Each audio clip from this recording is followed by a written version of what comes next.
Zee 24 तास, एक पाऊल पुढे। नमस्कार, मी हेमाली मोहिते। झी 24 तास और आफ्टरनून न्यूज मध्ये सुरुवातीला पाहूया एक ब्रेकिंग न्यूज।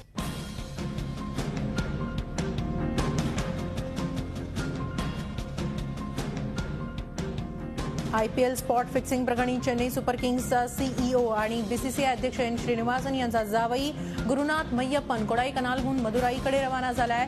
मदुराईहून चार्टर्ड विमानानं मय्यप्पन मुंबईत दाखल होण्याची शक्यता आहे। संध्याकाळी 4 वाजेपर्यंत ते मुंबईत पोहोचण्याची शक्यता आहे। या प्रकरणी मय्यप्पन यांना मुंबई पोलिसांनी समन्स बजावलेलं आहे। आज सकाळी 11 ते 5 अशी वेळ त्यांना दिलेली होती। त्याप्रमाणे आता ते कोडाईकनालहून मदुराईला रवाना झालेले आहेत। मदुराईहून ते चार्टर्ड प्लेन मुंबईला दाखल होणार आहेत। संध्याकाळी 4 वाजेपर्यंत ते मुंबईत पोहोचण्याची शक्यता आहे।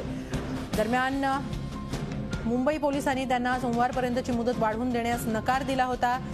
त्यामुळे आता ते चार्टर्ड विमानानं मुंबईत पोहोचण्याची शक्यता आहे। 4 वाजेपर्यंत ते मुंबईत पोहोचू शकतात। गुरुनाथ मय्यप्पन यांचंही नाव स्पॉट फिक्सिंग प्रकरणामध्ये चर्चेत येत आहे। बॉलिवूड स्टार बिंदू दारा सिंग याला अटक केल्यानंतर त्याच्या चौकशीतून त्यांचं नाव पुढे आलेलं आहे आणि त्याचप्रमाणे एन श्रीनिवासन यांचा मुलगा अश्विन यानं डीएनएला दिलेल्या मुलाखतीत गुरुनाथ मय्यप्पन यांच्यावर आणखीन काही गंभीर आरोप केलेले आहेत। या सगळ्या पार्श्वभूमीवर मय्यप्पन आता यांची चौकशी खूप महत्त्वाची मानली जाते आहे या सगळ्या प्रकरणामध्ये।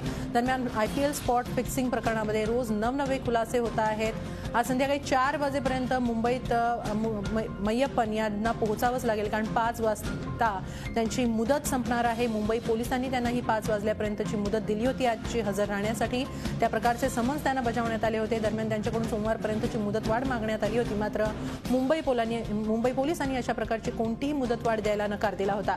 दरम्यान गुरुनाथ मय्यप्पन कोडाईकनालहून मदुराईकडे रवाना झालेले आहेत। मदुराईहून ते चार्टर्ड विमानानं मुंबईला येणार आहेत। झी 24 तास, एक पाऊल पुढे।